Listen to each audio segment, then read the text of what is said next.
Hi there guys, my name is Taylor and I'm from HelpMeCompile.com, and in this video I'll be going over the for loop in Java. What is the for loop, Taylor? Well, the for loop basically allows you to loop code so that it runs over and over and over until the end of time, or until you tell it to stop inside the parameters of the for loop. That sounds real simple, but can be a little daunting, a little confusing to anyone who's not familiar with it already. So that's everybody, basically. Their first time, it's pretty confusing. So basically this is the format to how to declare a for loop. You type for, then the parentheses denoting the parameters, then the opening bracket, and the closed bracket denoting the code subset.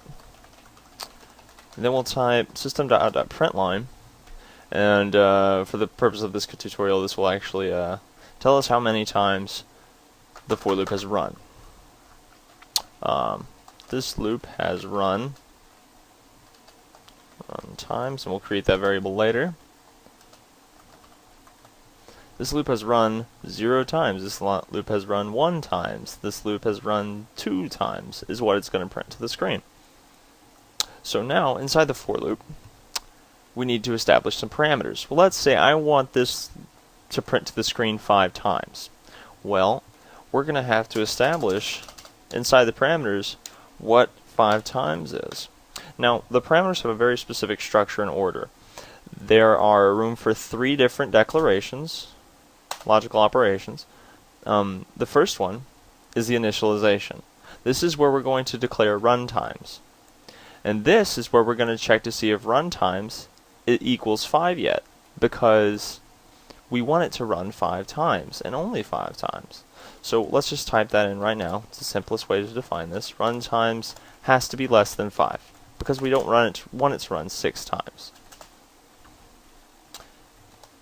And now basically, every time this runs, we need to add 1 to run times. So we'll type run times plus plus in that third area. And then in the first area, we have to declare run times.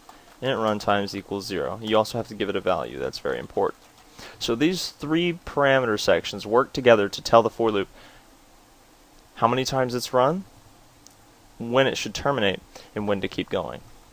So let's just do a brief recap.